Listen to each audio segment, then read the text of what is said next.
राधे राधे, जय श्री कृष्णा। मैं सीमा सिंह बड़ों को चरण स्पर्श, छोटों को प्यार और बराबर वालों को नमस्कार करती हूँ। आज मैं आपको ज्येष्ठ मास के महात्म्य का दूसरा अध्याय सुनाने जा रही हूँ। अब तक हमने एक अध्याय सुना है। अगर आपका पहला अध्याय सुनने से छूट गया है तो डिस्क्रिप्शन बॉक्स में मैं उसका लिंक छोड़ दूंगी। आप वहाँ से अपना छूटा हुआ अध्याय सुनकर पुण्य लाभ कमा सकते हैं। आइए सबसे पहले हम देख लेते हैं कि ज्येष्ठ मास के इस अध्याय में हम क्या सुनेंगे।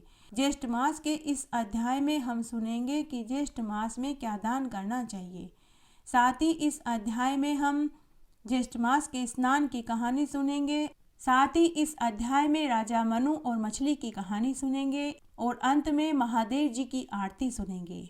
आइए सबसे पहले हम ज्येष्ठ मास के महात्म्य का दूसरा अध्याय सुनते हैं। ज्येष्ठ मास के इस अध्याय में क्या दान करना चाहिए, इसका पूरा वर्णन आएगा। स्कंद मुनि से ऋषि मुनियों ने पूछा कि हे मुनिवर, ज्येष्ठ मास में किस चीज का दान करने से तुरंत इच्छित फल की प्राप्ति होती है? कृपया करके आप हमें विस्तार से सुनाइए, हमारी सुनने की तीव्र इच्छा है। तब स्कंद मुनि ऋषियों से बोले कि ज्येष्ठ मास में 33 कोटि देवी देवताओं को संतुष्ट करने के निमित्त जिस चीज का दान करना चाहिए, अब मैं तुम्हें विस्तार से बताता हूँ। ज्येष्ठ मास में 33 कोटि देवी देवताओं का आशीर्वाद पाने के लिए पूरे ज्येष्ठ मास में ब्राह्मण को दही चावल का दान करना चाहिए। हे ऋषियों, दही चावल के दान के महात्म्य को बताने में तो भगवान महादेव और ब्रह्मा जी भी कहने में असमर्थ हैं। हे ऋषियों, तीनों लोकों में अगर कोई दान श्रेष्ठ है तो वह ज्येष्ठ मास में ब्राह्मण को दही चावल का दान बताया गया है। इस संबंध में मैं तुम्हें एक पौराणिक कथा सुनाता हूँ, तुम ध्यान से सुनो। यह कथा भगवान महादेव ने माता पार्वती जी को सुनाई थी और बाद में देव ऋषि नारद ने मुझे सुनाई थी। हे ऋषियों, तुम उस पुण्यफल देने वाली कथा को सुनो। एक बार अलकापुरी क्षेत्र में धर्मशास्त्र और वेद पुराणों का ज्ञाता एक गौतम नाम का ब्राह्मण अपने परिवार के साथ रहता था। वह ब्राह्मण सभी वेद पुराणों का कंठस्थ था, लेकिन पिछले जन्म के प्रारब्ध के कारण वह बहुत गरीब था। उसकी आर्थिक हालत बड़ी दयनीय थी। वह गौतम ब्राह्मण सब जानता था कि कौन सा दान लेना उचित है और कौन सा दान लेना नहीं चाहिए, परंतु अपने परिवार का भरण पोषण करने के लिए वह बेचारा ब्राह्मण सब तरह के दान लेने लगा। इस पर भी जब वह अपने परिवार का भरण पोषण ठीक से नहीं कर पाया तो वह चोरी चकारी करने लगा। तब उसके परिवार वाले, उसकी पत्नी, बेटे, बहू सभी उसे ताने देने लगे कि वह ठीक से अपने परिवार का भरण पोषण नहीं कर पाता। तब एक दिन तानों से दुखी होकर वह ब्राह्मण अपने परिवार को बिना बताए, अपने परिवार को, अपने देश को छोड़कर दूसरे देश में चला गया, लेकिन वहाँ भी उसे कोई काम नहीं मिला। तब एक बार की बात है, जेठ का महीना चल रहा था। वह कई दिनों से भूखा प्यासा था। तब वह एक शमशान में जाकर रहने लगा और वहाँ बलि भोजन करने लगा। इस तरह कई बरस तक वह शमशान में ही रहा। जब वृद्धावस्था को प्राप्त हो गया तब जेठ के महीने में वह दही चावल के बलि के भोजन में से पहले कौवों को और दूसरे पक्षियों को खिलाता और बाद में खुद भोजन करता था। इस प्रकार अनजाने में ही उस ब्राह्मण से पूरे ज्येष्ठ मास में बलि के भोजन में से दही चावल का दान हो गया। इस पुण्य कर्म से जब उसकी मृत्यु हुई तो यमदूत उसे मुकद्दरों से मारते हुए यमलोक में ले जाने लगे। इसी बीच देवदूत देव विमान लेकर वहां पहुंचे। तब विष्णु दूतों ने यमदूतों से कहा कि हे यमदूतों, यह ब्राह्मण नरक का नहीं बैकुंठ का अधिकारी है। तब देवदूतों ने यमदूतों को बहुत मारा और वे उस ब्राह्मण को देव विमान में बैठाकर बैकुंठ में ले गए। जब यमदूत खाली हाथ यमपुरी में पहुंचे तो यमराज ने खाली हाथ आने का कारण पूछा। तो यमदूत यमराज से बोले कि हे यमराज जी, विष्णुदूतों ने हमें बहुत मारा और हमारे हाथ से उस ब्राह्मण को छुड़ाकर बैकुंठ में ले गए, और वे बोले कि यह ब्राह्मण नरक का नहीं स्वर्ग का अधिकारी है। हे यमराज, हम स्वामी से हीन हैं और वे विष्णुदूत स्वामी से युक्त हैं। हम नाथहीन हैं तो हमारा सब जगह अपमान होता है। ऐसा सुनते ही यमराज भी दुखी हो गया। उसी समय यमराज भैंसे पर सवार होकर विष्णुदूतों के पास गया। यमराज ने विष्णुदूतों को खूब प्रताड़ित किया। विष्णुदूत देव विमान छोड़कर वैकुंठ में गए और विष्णु भगवान को सारा समाचार कह सुनाया। तब विष्णु भगवान क्रोध से लाल हो गए, गरुड़ पर सवार होकर यमपुरी में गए और उन्होंने इंद्र आदि देवताओं के साथ यमराज से युद्ध किया और अपने सुदर्शन चक्र को चलाकर यमराज का वध कर दिया। तब इंद्र, ब्रह्मा, शिव आदि देवताओं ने विष्णु भगवान की स्तुति करी। तब विष्णु भगवान उनकी स्तुति से प्रसन्न हो गए और उन्हें वर मांगने को कहा। तब सभी देवताओं ने वरदान में यमराज को जीवित करवा लिया। तब यमराज को भी अपनी गलती का एहसास हुआ और यमराज ने अपनी गलती की क्षमा विष्णु भगवान से मांगी। तब विष्णु भगवान ने सभी देवताओं के सामने ज्येष्ठ मास में दही चावल के दान के महात्म्य को सुनाया कि जो भी मनुष्य ज्येष्ठ मास में दही चावल का दान करेगा तो उसने जीवन में चाहे कितने भी पाप क्यों न किए हों, लेकिन मरने के बाद वह स्वर्ग का ही अधिकारी होगा। यदि कोई श्रद्धा भाव से दही चावल का दान पूरे ज्येष्ठ मास में करता है, कौओं को खिलाता है, ब्राह्मणों को करता है, प्रतिदिन ब्राह्मणों के चरण उद्दक को सिर पर छिड़कता है, तो उसके जीवन भर के सभी पापों से वह छूट जाएगा और मरने के बाद वैकुंठ को प्राप्त होगा। भगवान विष्णु के मुख से दही चावल के महात्म्य को जो भी सुनेगा उसे किसी भी प्रकार का कष्ट नहीं भोगना पड़ेगा।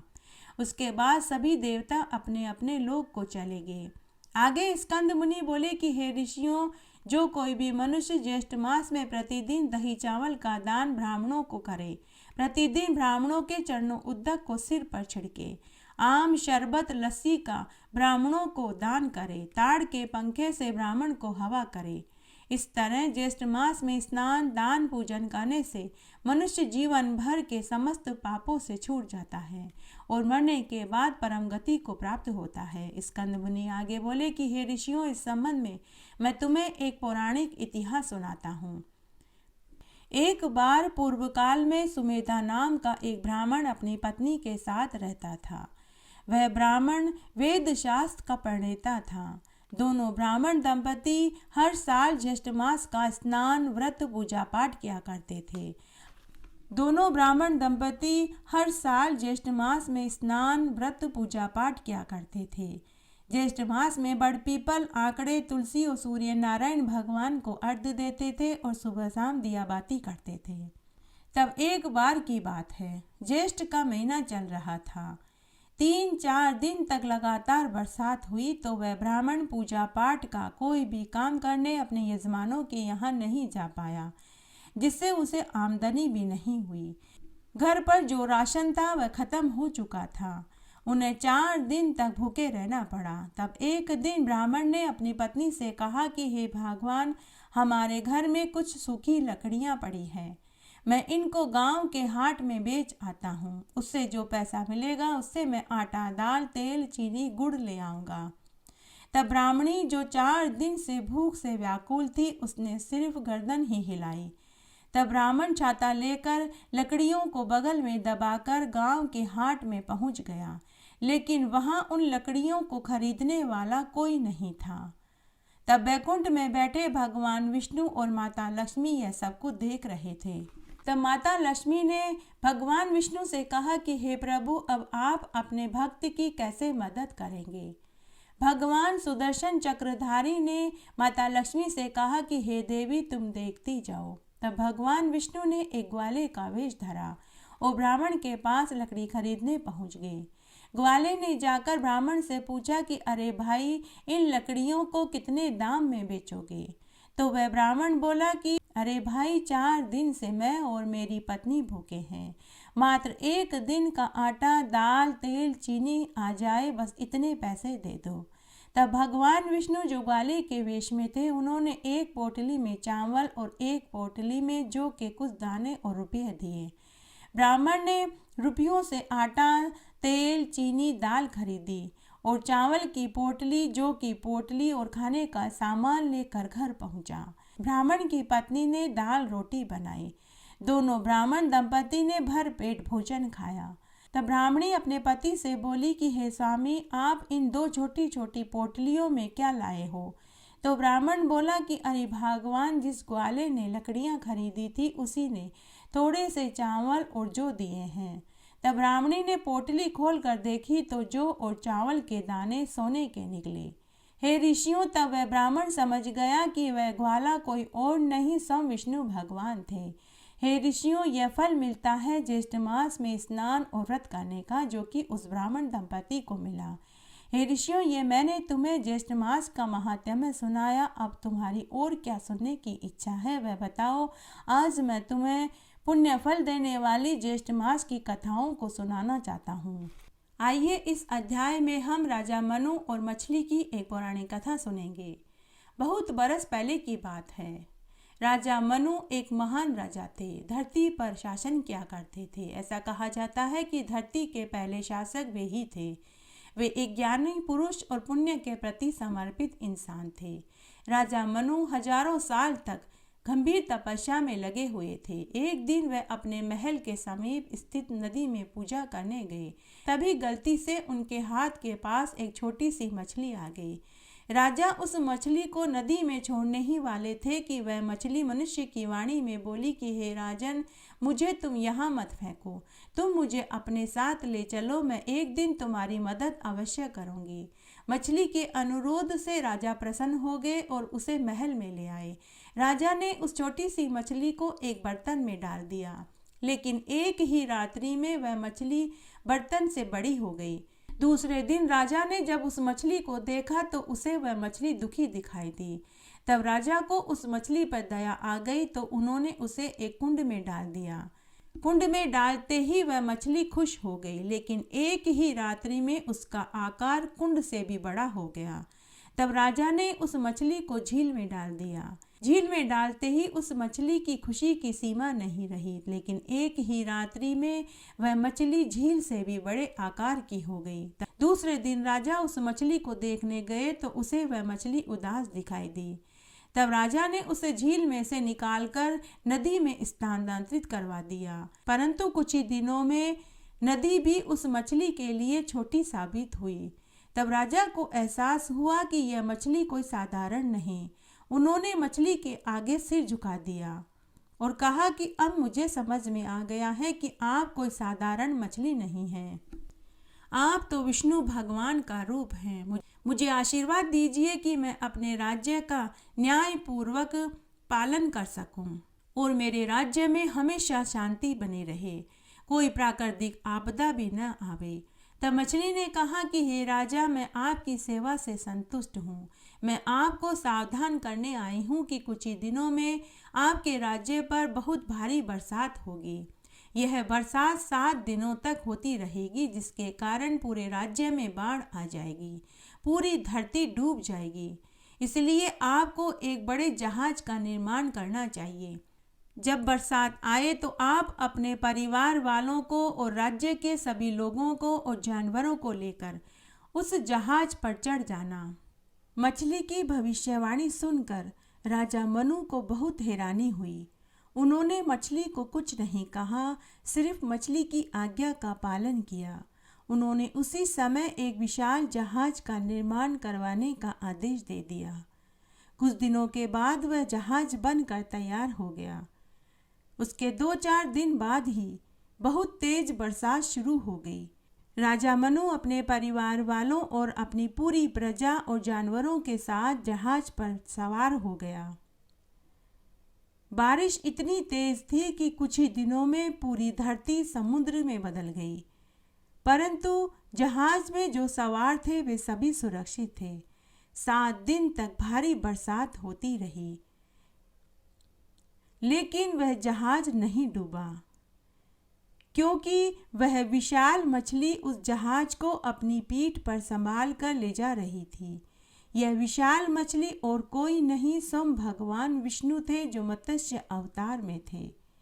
जब बरसात बंद हुई, बाढ़ खत्म हुई, तब राजा मनु का जहाज तट पर आया और जहाज पर सवार सभी इंसान और सभी जानवर सुरक्षित बच गए। उन सभी के साथ मिलकर राजा मनु ने एक नया राज्य बनाया और एक नए युग की शुरुआत करी। आइए इस अध्याय में ज्येष्ठ मास के स्नान की एक पुरानी कहानी सुनते हैं। एक बार एक गांव में दो दोस्त थे। एक का नाम भोला तो दूसरे का नाम नंद किशोर था। दोनों ही विष्णु भगवान के परम भक्त थे। वे हर साल ज्येष्ठ मास का स्नान करते, व्रत करते और विष्णु भगवान का पूजन करते थे। वे दोनों मजदूरी करने के लिए गांव से शहर में जाते थे। जिस रास्ते से वे शहर जाते थे उस रास्ते में विष्णु भगवान का मंदिर था। वे रोज पहले मंदिर में दर्शन करने के लिए जाते, उसके बाद ही वे काम पर जाते थे। तब एक बार की बात है, ज्येष्ठ मास का महीना चल रहा था। वे दोनों मजदूरी करने के लिए शहर में जा रहे थे। तो सबसे पहले वे विष्णु भगवान के मंदिर में दर्शन करने के लिए गए तो वहाँ थोड़ी देर के लिए बैठ गए। तभी वहाँ आकाशवाणी हुई। विष्णु भगवान ने कहा कि हे वत्स, मैं तुम दोनों की भक्ति भाव से बहुत प्रसन्न हूँ। मैं तुम्हें एक एक लकड़ी देता हूँ। तुम दोनों उस लकड़ी को किसी भी चीज से छुओगे तो वह चीज सोने की हो जाएगी।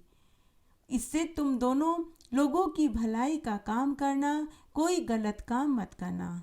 अगर तुम दोनों उस लकड़ी का प्रयोग गलत काम में करोगे तो यह लकड़ी अपने आप गायब हो जाएगी।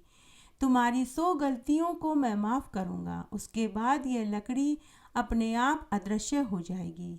तभी उन दोनों के सामने एक एक लकड़ी का टुकड़ा आ गया। दोनों उस लकड़ी को पाकर बहुत खुश हुए। उन्होंने भगवान को प्रणाम किया और मंदिर से बाहर आ गए। उस दिन वे दोनों शहर में मजदूरी करने के लिए नहीं गए। दोनों अपने अपने घर आ गए। भोला बहुत ही सीधा और सरल स्वभाव का था। उसके 2 बेटे और 2 बेटियां और एक बूढ़ी माँ और बीमार पत्नी सुशीला थी। पत्नी सुशीला ने जब अपने पति को इतने जल्दी घर आया हुआ देखा तो वह पूछने लगी कि आज आप मजदूरी करने शहर क्यों नहीं गए? इतनी जल्दी घर क्यों आ गए? तब भोला ने अपनी पत्नी और माँ को पूरी बात बताई और यह भी बताया कि अगर इस लकड़ी की कमाई को गलत काम में लगाएंगे तो यह लकड़ी अदृश्य हो जाएगी। भोला ने लकड़ी से दूसरी लकड़ी को छुआ तो वह दूसरी लकड़ी सोने की हो गई। भोला ने उस सोने की चीज को बेचकर भलाई के काम में लगाना शुरू कर दिया। भोला ने गांव में स्कूल खुलवाए, बावड़ी, कुएं, तालाब बनवाए, अनाथ आश्रम खुलवाए, विधवा आश्रम खुलवाए, गरीब घर की लड़कियों की शादी करवाई, अस्पताल में गरीबों का मुफ्त इलाज करवाया। लेकिन उन पैसों का गलत प्रयोग नहीं किया।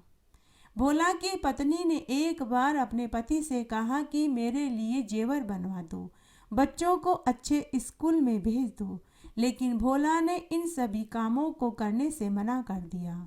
इस तरह कुछ ही दिनों में भोला का नाम दान दाताओं की लिस्ट में सबसे ऊपर गिना जाने लगा। उधर दूसरी तरफ नंद कुमार को जो लकड़ी मिली वह उस लकड़ी से किसी भी लकड़ी को छूता तो वह सोने और हीरे की बन गई। नंद कुमार के मन में लालच आ गया। उसने उस कमाई का प्रयोग गलत काम में लगाने लगा। उसने अच्छे से अच्छा स्वयं का मकान बनवाया, पत्नी के लिए जेवर कपड़े बनवाए, बच्चों को अच्छे स्कूल में डलवा दिया। इसके अलावा वह लोगों को उधार ब्याज पर पैसे देने लगा। जुआ, शराब, पार्टियां, इनमें पैसा खर्च करने लगा। नंद कुमार ने अपना नाम भी एनके रख लिया। अब एनके का नाम सट्टा व्यापारियों में गिना जाने लगा।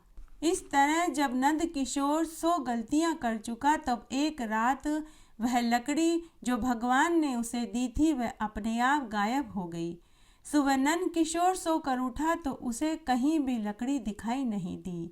पूरे घर में उसने तलाश करी लेकिन लकड़ी कहीं नहीं मिली। वह भागा भागा अपने दोस्त के घर आया तो उसने देखा कि उसके दोस्त तो अभी भी 2 कमरों के मकान में रह रहा है। भोला ने तो मकान भी नया नहीं बनवाया। नंद किशोर ने भोला से कहा कि भाई, मेरी लकड़ी मेरे बच्चों ने कहीं रख दी है, क्या तुम एक दिन के लिए अपनी लकड़ी मुझे दे दोगे? नंद किशोर ने झूठ बोलकर भोला की लकड़ी हड़पना चाहा। भोला बहुत सीधा साधा और सरल था। उसने अपनी वाली लकड़ी नंद किशोर को दे दी। नंद किशोर लकड़ी पाकर बहुत खुश हुआ। नंद किशोर उस लकड़ी को लेकर घर आया। घर लाकर उसने उस लकड़ी को दूसरी लकड़ी से छुआ तो दूसरी लकड़ी कोयला बन गई। नंद किशोर ने ऐसा कई बार किया, लेकिन हर बार जिस चीज से भी उस लकड़ी को छूता दूसरी चीज कोयला बन जाती। नंद किशोर को गुस्सा आया। वह वापस अपने दोस्त के पास आया और पूरी बात बताई। लेकिन जब भोला ने सम अपने हाथ से उस लकड़ी से दूसरी चीज को छुआ तो दूसरी चीज सोने की हो गई। नंद किशोर यह देखकर आश्चर्य में पड़ गया। नंद किशोर पश्चाताप की अग्नि में जलने लगा। उसे अपने दोस्त भोला से ईर्ष्या होने लगी। नंद किशोर को बात हजम नहीं हो रही थी कि उसका दोस्त अभी भी भगवान की दी हुई लकड़ी से कमाई कर रहा है। नंद किशोर ने लकड़ी वाली बात की शिकायत उस नगर के राजा से कर दी। नंद किशोर राजा के पास गया और बोला कि महाराज, इस गांव में एक भोला नाम का लड़का है। उसके पास एक ऐसी लकड़ी है जिससे वह किसी भी चीज को छूता है तो वह चीज सोने की हो जाती है। हे महाराज, ऐसी चीज तो आपके पास होनी चाहिए। हे महाराज, आप उस भोला से वह लकड़ी ले लीजिए। तब राजा ने अपने पहरेदारों को भेजकर भोला व भोला की लकड़ी को लेकर दरबार में आने को कहा। राजा ने भोला से पूरी बात पूछी। भोला ने राजा को पूरी सच्चाई बता दी। तब राजा ने कहा कि भोला, आज के बाद यह लकड़ी राजकोष में रहेगी। भोला चुप रहा, कुछ नहीं बोला। वह बोला, जी हुकुम, जैसे आपकी आज्ञा हो वैसा ही होगा। भोला लकड़ी देकर घर आ गया। उधर राजा व राजा के मंत्री ने जब भगवानी लकड़ी को दूसरी लकड़ी से छुआ तो दूसरी लकड़ी कोयला हो गई। राजा व मंत्री ने भी कई बार किया, लेकिन हर बार ऐसा ही हुआ। उस रात राजा को विष्णु भगवान ने स्वप्न में आकर दर्शन दिया और कहा कि हे राजन, वह लकड़ी जो तुमने भोला से ली है उसे वापस दे दो। वह भोला मेरा परम भक्त है। हर साल ज्येष्ठ मास में स्नान और व्रत करता है, मेरा पूजन करता है। उस भोला की ईमानदारी और विष्णु भक्ति देखकर ही मैंने उसे वह लकड़ी दी है। वह उस लकड़ी की कमाई का सदुपयोग में लगाता है। तुम ये लकड़ी वापस भोला को दे दो, नहीं तो मैं तुम्हारा राज्य वैभव सब नष्ट कर दूंगा। सुबह राजा ने यह स्वप्न वाली बात अपने मंत्री को बताई। तब उनके मंत्रियों में एक बुजुर्ग समझदार मंत्री था। उसने राजा से कहा कि हे महाराज, यह लकड़ी भगवान ने भोला को उसके सत्कर्मों की फल के रूप में दी है। वह भोला हर साल ज्येष्ठ मास का स्नान और व्रत करता है, इसीलिए भगवान ने उसे यह लकड़ी दी है और वह उस लकड़ी की कमाई का प्रयोग सत्कार्यों में करता है। अतः आप यह लकड़ी वापस भोला को दे दीजिए। राजा ने पहरेदारों को आदेश दिया कि पालकी में भोला को बैठाकर महल में लाओ। भोला महल में आया। तब राजा ने भोला को वह लकड़ी दी और साथ ही खूब सारा धन भी दिया और उसका खूब आदर सम्मान किया। उसके बाद राजा ने पूरी नगरी में यह ढिंढोरा पिटवा दिया कि सभी को ज्येष्ठ मास में स्नान और व्रत करना चाहिए। ज्येष्ठ मास में बड़ पीपल और आंकड़े के पेड़ की पूजा करनी चाहिए। सुबह शाम दिया बाती करनी चाहिए। उसके बाद जब दोबारा ज्येष्ठ का महीना आया तो राजा ने अपनी रानी और परिवार के साथ पूरे विधि विधान से ज्येष्ठ मास का स्नान और व्रत किया, जिससे वह राजा भी इस जीवन के समस्त सुखों को भोग कर मरने के बाद बैकुंठ को प्राप्त हुआ। घटती हो तो पूरी हो तो परवान चढ़े, भूले बिसरे नाम तेरे भंडार में भरे। ज्येष्ठ मास में सभी कथा कहानियों के साथ में भगवान महादेव की आरती जरूर बोलनी चाहिए, तभी ज्येष्ठ मास के महात्म्य को सुनने का फल प्राप्त होता है। आइए अब हम ज्येष्ठ मास में भगवान महादेव की आरती बोलते हैं। आप भी मेरे साथ इस आरती को बोलिए। ओम जय शिव ओंकारा, सनिहर शिव ओंकारा, ब्रह्मा विष्णु सदा शिव अर्धांगी धारा। ओम हर हर हर महादेव, एकानन चतुरानन पंचानन राजे, शिव पंचानन राजे, हंसासन गरुड़ासन वृषवाहन साजे। ओम हर हर हर महादेव। दो भुज चार चतुर्भुज 10 भुज के सोवे, शिव 10 भुज के सोवे। तीनों रूप निरखता त्रिभुवन जन मोहे। ओम हर हर हर महादेव। अक्षमाला वनमाला मुंडमाला धारी, शिव मुंडमाला धारी। त्रिपुरारी रमुरारी कर कमला धारी। ओम हर हर हर महादेव। श्वेतांबर पीतांबर बादांबर अंगे, शिव बादांबर अंगे। सनकादिक ब्रह्मादिक भूतादिक संगे।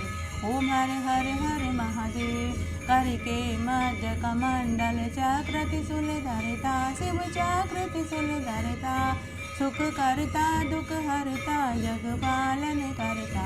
ओम हर हर हर महादेव। 64 योगिनी गावत नृत्य करत भेरू, शिव नृत्य करत भेरू। बाजत ताल मृदंगा और बाजत डमरू। ओम हर हर हर महादेव।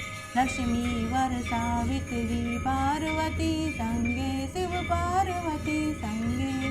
अर्धांगी गायत्री सिर सोहे गंगे। ओम हर हर हर महादेव। काशी में विश्वनाथ विराजे, नंदो ब्रह्मचारी, शिव नंदो ब्रह्मचारी।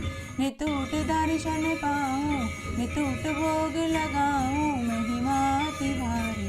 ओम हर हर हर महादेव। ब्रह्मा विष्णु सदा शिव जानत अविवेका, शिव जानत अविवेका। प्रणवाक्षर के मध्य ये तीनों एका। ओम हर हर हर महादेव। त्रिगुण स्वामी जी की आरती जो कोई जन गावे, शिव जो कोई जन गावे। कहत शिवानंद स्वामी मन वांछित बल पावे। ओम हर हर हर महादेव।